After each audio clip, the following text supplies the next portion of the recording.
আল্লাহর এক নাম হলো রহিম, আর এক নাম হলো রহমান। তাফসীরে এসেছে তিনি দয়ালু এবং দাতা। এখন কেমন দয়ালু আর কেমন দাতা সেই সম্পর্কে বিশ্ববাসী ভাই বোনেরা আপনি একটু শোনেন। আমার আল্লাহ পাক পবিত্র কোরআনের তাফসীরে বললেন, হে আমার বান্দা, তোমরা একবার আসমানের দিকে লক্ষ্য করো। আমি আসমানকে তারা, গ্রহ, নক্ষত্র, চন্দ্র, সূর্য দিয়ে কি সুন্দরভাবে শ্যামলী রঙে রঞ্জিত করেছি। আবার আমার আল্লাহ পাক বললেন, হে আমার বান্দা, তুমি একবার পৃথিবীর দিকে খেয়াল করো। আমি পৃথিবীতে কত গাছপালা তরুলতা দিয়ে আমি পৃথিবীকে কি সুন্দরভাবে সাজিয়েছি। আবার বললেন, হে আমার বান্দা, তোমার দিকে তুমি একটু খেয়াল করো। আমি তোমার শুনে দুটো চোখ দিয়েছি, এক স্থান হইতে অন্য স্থান তুমি যেতে পারো, সমস্যা নেই। তোমার হাতে দুটো পাও দিয়েছি, এক মহল্লা থেকে আর এক মহল্লায় যেতে পারো, সমস্যা নেই। তোমার সাথে দুটো হাত দিয়েছি, তুমি যখন যাহা ধরার ইচ্ছা করো তুমি ধরতে পারো এবং করতে পারো। তাই আল্লাহ পাক বললেন, এত কিছু দেওয়ার পরও আমার শুকরিয়া আমার বান্দা একবারও জারি করে না। সুবহানাল্লাহ। এখন আমার কথা হলো যে মানুষ মেলা ভাবাগোনা করে আল্লাহকে নিয়ে। কেউ বলে নিয়াকার, কেউ বলে আকার, কিন্তু সমাধান কেউ দিতে পারে না। তাই আমার মুর্শিদ পাক একটা সমাধান দিলেন, আমি গানের সুরে বলবো, যদি জ্ঞানী হন বুঝে নেবেন এবং তার বিচার করবেন। আকার বিহীন রং সারায় এক পাখির সন্ধান পায়।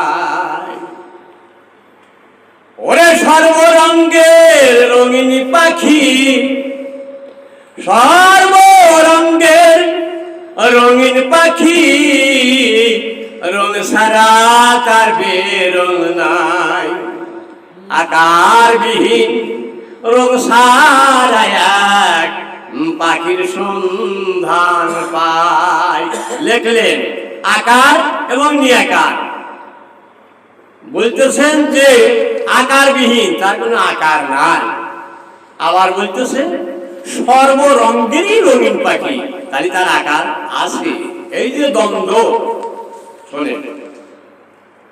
তাই আকারেতে দিয়া পোকার, ওরে সর্বস্তরে ওই পাখির আকার। আকারেতে অদিয়া পোকার, সর্বস্তরে ওই পাখির আকার। ওরে তবু পাখি হয় নিরাকার, তবু পাখি হয় নিরাকার, বিধানে তার প্রমাণ পাই। আকার বিহীন রং সারা এক পাখির সন্ধান পাই। তাই সর্বরঙ্গের ওই পাখিটি সর্বকারে তারে দেখি। সর্বরঙ্গের ওই পাখিটি সর্বকারে তারে দেখি। ওরে তবু পাখি দেয় যে ফাঁকি, তবু পাখি দেয় যে ফাঁকি, ওই পাখি ধরার কারো সাধ্য নাই। বাজার যদি ধরতে পারত তাহলে মানুষের মধ্যে এত বিভ্রান্তি হইতো না।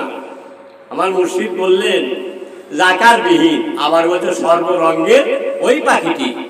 সেই আকার এবং নিয়াকার, এইটার সমাধান পেতে হলে আপনার সাধনা জগতে বলবান হতে হবে। এবং সেই সাধনায় যে যাবেন, যিনি ইয়া অর্জন করেছেন তার কাছে যে জানতে হবে এবং ওই পথ ধরে চলতে হবে, তবেই এই সমাধান মিলবে, তাছাড়া এই সমাধান সম্ভব না। যদি আকার না থাকতো, আপনারা বলেন নিরাকার, আপনার সেই দৃষ্টি নাই, শোনা ভাই, সেই দৃষ্টি আপনার নাই, আপনি অন্ধ মানুষ। সেই দৃষ্টি যদি থাকতো তাহলে বলতেন যে হ্যাঁ আল্লাহ আকারে। যদি নাই থাকতো তাহলে আল্লাহ কেমন করে বলো যে আমার নিষ্ঠুরতা আমি আদমকে তৈরি করলাম? কেন বললেন যে আমার নিষ্ঠুরতা আমি আদমকে তৈরি করেছি, আমার সুরত হইতে আমি আদমকে সুরত দান করিয়েছি। হিসাব করে দেখেন। তাই ওই পাখিটির করতে সন্ধান কত যোগী ঋষি হয় পেরেশান।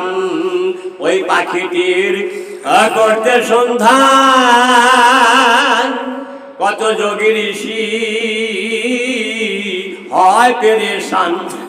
মুর্শিদ আমির আলী ভেবে অজ্ঞান, মুর্শিদ আমির আলী ভেবে অজ্ঞান। ওই পাখির সন্ধান কোথায় পাই? আকারবিহীন রূপ সারায়াক পাখির সন্ধান পাই। এই পাখির কথা যিনি বলেছেন, যিনি তার রূপ দেখেছেন, দর্শন করেছেন, ওই ব্যক্তির সাথে আপনার অ্যাটাচ হতে হবে, যোগ মিলিতে হবে। তবে তার যদি হুকুম হাকাম এবং তার যে কথা অনুসারে যদি আপনি ওই পথ চলতে পারেন, তাহলে একদিন চিনতে পারবেন আকার এবং নিরাকার কি বস্তু। এছাড়া চেনার মতো কোনো ক্ষমতা নেই। খালি কয়ে দেওয়া লাগবে আল্লাহ নিরাকার, কেউ বলবে আকার। এই সরকারের কাছে জীবন শেয়ার, মানব জন্ম আপনার বৃথা।